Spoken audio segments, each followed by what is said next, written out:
समबाहु त्रिभुज वह त्रिभुज जिसकी तीनों कोण एक जैसे होते हैं, मतलब 60-60 डिग्री के होते हैं। समबाहु त्रिभुज किसे कहते हैं? वह त्रिभुज जिसके सभी कोण, यानी तीन ही कोण होते हैं त्रिभुज में, सभी कोण 60 डिग्री के होते हैं, उसे बोलते हैं समबाहु त्रिभुज। ये भी 60 डिग्री का, ये भी 60 डिग्री का, और ये भी 60 डिग्री का। यानी कि अगर इसके सामने की भुजा ए है तो सेम एक जैसे कोण है, तो सभी के सामने की भुजा क्या हो जाएगी? ए हो जाएगी। तो समबाहु त्रिभुज का परिमाप क्या होगा? अब समबाहु त्रिभुज में तीन भुजाएं होती हैं, ए प्लस ए प्लस ए, सभी की माप एक जैसी होती है, तो इसका परिमाप कितना हो जाएगा? 3a। समबाहु त्रिभुज का क्षेत्रफल, समबाहु त्रिभुज का क्षेत्रफल होता है √3/2, √3/4 भुजा स्क्वायर, भुजा का वर्ग, भुजा मतलब एक, √3/4 भुजा स्क्वायर। क्लियर है? अब इसका ये समबाहु त्रिभुज है, कोई समबाहु त्रिभुज है ABC, इसकी सभी भुजाएं बराबर होती हैं। अब पूछा जाता है ये वाली भुजा, ठीक है, इसका ये वाली भुजा का अगर इसमें से कोई वृत्त बनाया जाता है, आंतरिक वृत्त बनाते हैं, ये कोई आंतरिक वृत्त बना दिया हमने, और यहीं से बड़ा, यानी इस वाली भुजा से तो ये आंतरिक वृत्त बनेगा इस वाली भुजा से, और ये वाला जो है इससे परिवृत्त बनेगा, इससे बनेगा परिवृत्त। और ये वाली भुजा 2:1 में विभाजित होती है, यानी कि अगर ये पूरी भुजा का मान 3 है तो अंतःवृत्त बनेगा वो एक से बनेगा, और परिवृत्त बनेगा ये 2 से बनेगा, और ये पूरी 3 में होती है। ठीक है, तो इसका ये बोलते हैं अंदर लंब, तो इसका लंब की माप होती है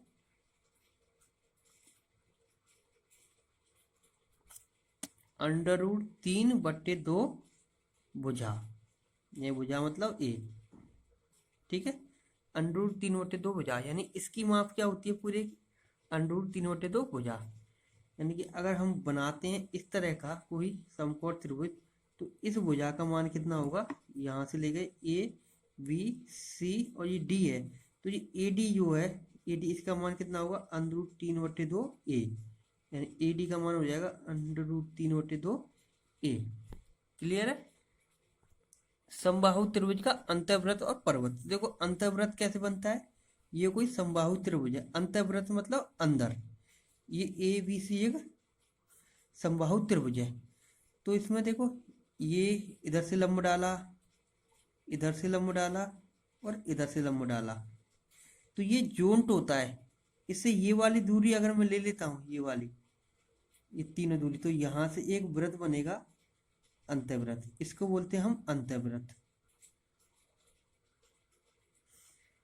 अब परिवृत्त क्या है, ये समबाहु त्रिभुज है ABC, अगर इससे इस भुजा पे लंबा डालते हैं, यहाँ से कोई लंब डाला और यहाँ से इस भुजा पे कोई लंब डाला, तो ये वाली जो होती है इस केंद्र से लेके यहाँ तक, इससे कोई वृत्त बनता है, तो इसे बोलते हैं हम परिवृत्त। यानी कि इस भुजा से बना हुआ वृत्त क्या है, इन तीनों में से भुजाओं से बना हुआ वृत्त, ये हो गया परिवृत्त।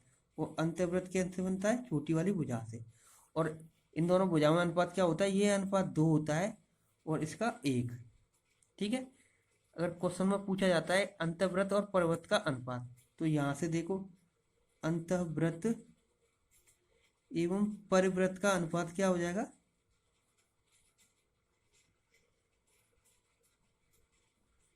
अंतःवृत्त की भुजा की माप 1 है, तो परिवृत्त की भुजा की माप कितनी होनी चाहिए, 2। तो हमेशा किसी समकोण त्रिभुज के अंतःवृत्त और परिवृत्त का अनुपात कितना होता है, 1:2। क्वेश्चन नंबर 1, एक त्रिभुज की प्रत्येक भुजा की लंबाई 8 सेंटीमीटर है, तो उसका क्षेत्रफल क्या होगा। अब प्रत्येक भुजा, यानी कि त्रिभुज की तीनों भुजाएं होती हैं और प्रत्येक भुजा की लंबाई कितनी है, 8 सेंटीमीटर। तो इस तरह की कंडीशन किस में बनती है, जिसकी सभी भुजाएं समान वो होती है समबाहु त्रिभुज में, उसका क्षेत्रफल बताना है। तो समबाहु त्रिभुज का क्षेत्रफल क्या होता है, समबाहु त्रिभुज का क्षेत्रफल √3/4 भुजा का वर्ग। तो इस फॉर्मूले में रख देंगे √3/4, भुजा क्या दे रखी है 8, तो 8 का वर्ग। यहाँ से सॉल्व होगा √3/4 और 8 का वर्ग 64, 4 से 64 काटा 16 बार, तो आंसर निकल के आ जाएगा 16√3, ऑप्शन फर्स्ट। ऐसा त्रिभुज जिसकी सभी भुजाएं यानी 8-8 सेंटीमीटर की, तो वो समबाहु त्रिभुज बन गया। उसका क्षेत्रफल क्या होता है समबाहु त्रिभुज का, √3/4 भुजा स्क्वायर। तो देखो √3/4 की जगह √3/4, भुजा की माप 8 दे रखी, तो उसका वर्ग, 8 का वर्ग 64 हो गया, जो कि 4 से कटेगा 16 बार, तो 16√3 इसका आंसर आ गया। क्वेश्चन 2, एक समबाहु त्रिभुज के भुजा की माप 6 सेंटीमीटर है, तो उसका क्षेत्रफल क्या होगा। तो समबाहु त्रिभुज का क्षेत्रफल क्या होगा, समबाहु त्रिभुज का क्षेत्रफल, हम बार बार फॉर्मूले को इसलिए लिखते हैं कि इसे याद हो जाए, √3/4 भुजा का वर्ग, √3/4 की है √3/4, और भुजा कितनी दे रखी है इसने 6, उसका वर्ग, √3/4 और 6 का वर्ग कितना हो जाएगा 36, 4 से 36 कटेगा 9 बार, तो आंसर क्या निकल के आएगा 9√3, आंसर सी। क्वेश्चन नंबर 3, एक समबाहु त्रिभुज की भुजा 6 सेंटीमीटर है, तो उसके लंब की लंबाई क्या होगी। तो समबाहु त्रिभुज के लंब की लंबाई क्या होती है, समबाहु त्रिभुज के लंब की लंबाई बराबर क्या होती है, √3/2 गुणा भुजा। तो √3 की जगह √3/2 इंटू भुजा की माप कितनी दे रखी थी 6, अब 2 से 6 कटेगा 3 बार, तो आंसर आ गया 3√3, आंसर ए। समबाहु त्रिभुज के, अब ये लंब होता क्या है वो भी देख लेते हैं, ए बी सी, ये एक समबाहु त्रिभुज है, ये वाली भुजा बी सी पर ए डी एक लंब है, ये होती है √3/2 ए। जब ये भुजाएं ए ए हों, ये निकलती कैसी है वो समझा देते हैं। अब देखो ये भुजा भी ए होनी चाहिए, तो ये इसकी आधी हो जाएगी a/2, क्योंकि बीच दो भागों में काटेगी। ये कर्ण है, ये लंब है, ये आधार है, तो आधार का वर्ग क्या हो जाएगा, मतलब x है आधार, तो x का वर्ग बराबर इसका वर्ग a² माइनस a/2 का वर्ग, पाइथागोरस थ्योरम से निकालते हैं इसे, तो ये क्या निकल के आएगा a² माइनस a²/4, यहाँ से काटेंगे तो ये इधर गुणा हो जाएगा 4a² माइनस के a²/4, 4a² में से a² घटेगा तो क्या निकल के आ जाएगा 3a²/4, जो कि x² यानी इसकी वैल्यू, इसको मैं x मानता हूं। तो अब यहाँ से रूट वर्ग उठाऊंगा तो ये रूट लग जाएगा, यानी x बराबर 3√²/4 हो जाएगा। इसमें से वैल्यू निकल के आएगी तो √3 बाहर निकल आएगा, a का वर्ग है तो ये a बाहर निकल आएगी, और 2 का वर्ग 4 होता है 2, तो इसकी वैल्यू क्या निकल के आएगी √3/2 a। ठीक है, यहाँ से मैंने समझा दिया ये किस तरह से इसकी मान की वैल्यू निकलती है। अब डायरेक्टली वैसे हमें याद ही रहना चाहिए कि समबाहु त्रिभुज का लंब क्या होता है √3/2 गुणा भुजा, तो भुजा की वैल्यू इसमें रखते जाएंगे तो आंसर निकल आएगा। क्वेश्चन नंबर 4, एक समबाहु त्रिभुज के भुजा की माप 8 सेंटीमीटर है, तो उस पर डाले गए लंब की लंबाई ज्ञात कीजिए। यानी कि ये समबाहु त्रिभुज है कोई ABC, ये समझाने के लिए अगर इसकी सभी जगह की लंबाई 8-8 है, तो इसकी लंबाई क्या हो जाएगी 8 √3/2, क्योंकि लंब यही होता है। तो कैसे निकालेंगे समकोण, ये तो हमने पता होगा, याद होगा जब हो जाएगा समबाहु, समकोण नहीं समबाहु, समबाहु त्रिभुज का लंब बराबर क्या होता है √3/2 गुणा भुजा, तो √3/2 गुणा 8, भुजा की माप 8 है, 2 से या 4 बार, तो आंसर 4√3, ऑप्शन बी। एक समबाहु त्रिभुज के अंतर्वृत्त और परवृत्त का अनुपात मैंने बता दिया है, क्या होता है 1:2, यानी कि अंतर्वृत्त बट्टे परिवृत्त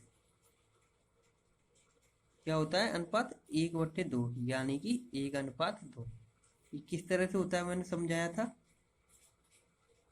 अगर ये कोई लंब डाला गया है इस तरह से, अगर ये और ये वाली भुजाएं अगर ये एक है तो ये वाली दो होगी। इस एक वाली भुजा से अंदर वृत्त बन सकता है और इस बड़ी वाली भुजा से यानी दो से बाहर वृत्त बन सकता है।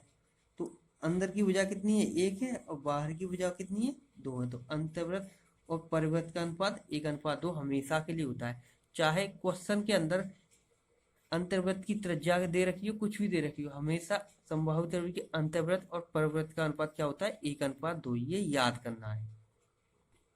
अब क्वेश्चन नंबर 6, एक समबाहु त्रिभुज की प्रत्येक भुजा 5 सेंटीमीटर है तो उस पर बनने वाले अंतर्वृत्त और परिवृत्त का अनुपात क्या होगा। तो हमें मतलब नहीं है कितनी भुजा है या क्या त्रिज्या है, कुछ भी है, हमेशा अंतर्वृत्त और परिवृत्त का अनुपात क्या होता है 1:2।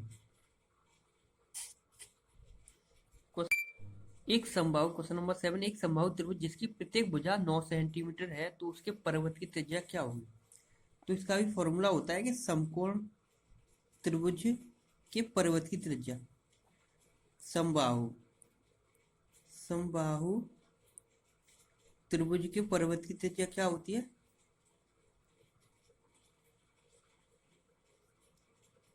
समबाहु त्रिभुज के परिवृत्त की त्रिज्या की माप होती है a/√3। ठीक है, यहाँ से a की वैल्यू 9 है तो 9/√3 हो जाएगा।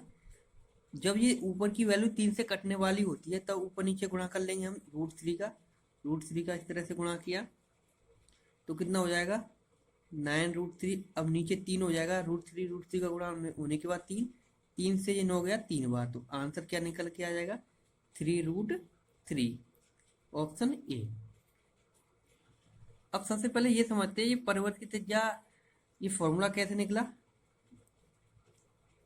ये कोई है, ठीक है, हमें पता है कि समकोण त्रिभुज का लंब होता है, ये वाली परिवृत्त की त्रिज्या 2 अनुपात में टूटती है और अंतर्वृत्त की त्रिज्या 1 अनुपात में, और इस पूरे का मान क्या होता है √3/2a, यानी कि इस पूरे का मान, यानी कि ये 2 और 1 3 की वैल्यू, अब इस 3 की वैल्यू इसने दे रखी है √3/2a। ठीक है, तो यहां से 1 की वैल्यू क्या हो जाएगी, 1 की वैल्यू हो जाएगी √3/2a। अब ये बट्टे में 3 चला जाएगा, अब √3 से ये कटेगा तो √3 बन जाएगा, यानी 1 की वैल्यू क्या बनेगी a/2√3। क्लियर है, तो हमें निकालनी है, और नीचे वाली 1 की वैल्यू a/2√3 बन गई। अब हमें ये वाला है, ये होता है परिवृत्त, तो 2 की वैल्यू निकालनी है, तो a/2√3 में हम 2 का गुणा कर देंगे तो इससे ये कट गया, तो अंत में क्या निकल के आया a/√3 परिवृत्त की त्रिज्या। दोबारा से समझते हैं, ये कुछ समबाहु त्रिभुज है, इसमें ये लंब है, लंब को ये अंत बिंदु होता है, ये 1:2 में काटता है, यानी कि ये पूरा जो हो गया 3, 1 और 2 3 हो गया, यानी 3 यूनिट का मान कितना है, और इस पूरे लंब का मान होता है √3/2a। तो इसका मतलब पूरा हमने 1 और 2 जोड़ लिया, तीन यूनिट का मान √3/2 है, तो 1 यूनिट का मान कितना हो जाएगा a/2√3। और हमें परिवृत्त निकालना है, तो परिवृत्त क्या है यहाँ पे 2 यूनिट, तो 2 यूनिट का इसमें गुणा कर देंगे तो क्या निकल के आएगा a/√3। तो वही ये याद करने के लिए बन जाता है कि समबाहु त्रिभुज की परिवृत्त की त्रिज्या होती है a/√3। a मतलब भुजा 9 ऊपर रख देंगे, नीचे √3। अब ये वैल्यू ऊपर की अगर 3 से कटने वाली है तो ऊपर नीचे इस रूट वाले की संख्या का गुणा कर लेते हैं, तो ऊपर √3 और नीचे भी √3 का गुणा किया, तो ये √3 आपस में गुणा होने के बाद 3 बन जाएंगे, ऊपर 9√3, 3 से 9 कटेगा 3 बार, तो 3√3 इसका आंसर आ जाएगा। क्वेश्चन नंबर 8, एक समबाहु त्रिभुज की भुजा 18 है सेंटीमीटर है तो उसके परिवृत्त की त्रिज्या, तो परिवृत्त की त्रिज्या क्या होती है, परिवृत्त की त्रिज्या क्या होती है a/√3। a की जगह पे हमें 18 रखना है क्योंकि समकोण त्रिभुज की भुजा 18 है, बटे √3। अगर इस रूट के अंदर जो संख्या उससे ऊपर की वैल्यू कटने वाली होती है तो हम क्या करेंगे, इस रूट का ऊपर नीचे गुणा कर देंगे, √3 बट्टे में भी √3। ठीक है, तो √3 का गुणा होने के बाद क्या बन जाएगा, ऊपर हो जाएगा 18√3 और नीचे हो जाएगा √3 का गुणा होने के बाद 3। 3 से 18 कटेगा 6 बार, तो आंसर क्या आ जाएगा 6√3, ऑप्शन ए। तो हमें ये केवल क्या रखना है कि समकोण त्रिभुज, समबाहु त्रिभुज के परिवर्त की त्रिज्या का मान कितना होता है, a/√3। ठीक है, जब ऊपर वाली वैल्यू इस अंडर रूट में जो वैल्यू होती है उससे कट रही होती है तो हम क्या करेंगे, ऊपर नीचे सेम वैल्यू का गुणा कर देते हैं, तो आंसर क्या आ जाएगा 6√3। अब क्वेश्चन नंबर 9, एक समबाहु त्रिभुज की प्रत्येक भुजा 12 सेंटीमीटर है, तो इसके अंदर बनने वाले अंतर्वृत्त की त्रिज्या क्या होगी। तो पहले देखते हैं अंतर्वृत्त की त्रिज्या, वही समबाहु त्रिभुज है, ये कोई लंब है, इसका ये अंतःकेंद्र है जो कि इसे 1:2 में काटता है। तो अंतर्वृत्त की त्रिज्या ये वाली होती है और परिवृत्त की त्रिज्या ये वाली, यहाँ से लेके ऊपर वाली। तो परिवृत्त की त्रिज्या का मान तो हमें पता है कि कितना होता है, a/√3, और अंतर्वृत्त की त्रिज्या का मान यहाँ से निकाल लेते हैं, समबाहु त्रिभुज के अंतर्वृत्त की त्रिज्या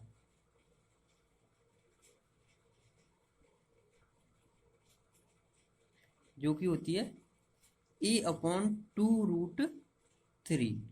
a/2√3 कहाँ से निकलती है, हमें पता है इस पूरी वैल्यू का मान कितना होता है, इसका मान होता है √3/2 a, यानी कि ये, यानी कि 3 यूनिट का मान दे रखा है इसने √3/2 a।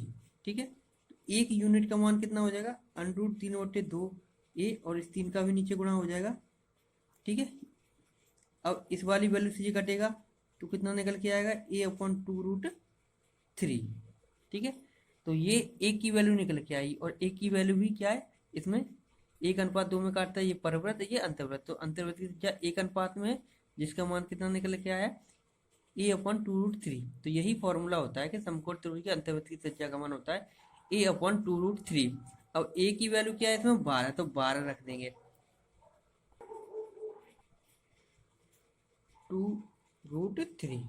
ठीक है, अब 2 से तो देखो ये सीधा कट ही रहा है, 2 से 12 6 हुआ, तो 6√3 आ गया यहाँ से। तो लेकिन जब मैंने बताया कि अंडर में एक नीचे वाली संख्या से अगर ऊपर वाली संख्या कट रही हो, यानी 3 से 6 कट रहा हो, तो ऊपर नीचे का इसका गुणा कर लेंगे।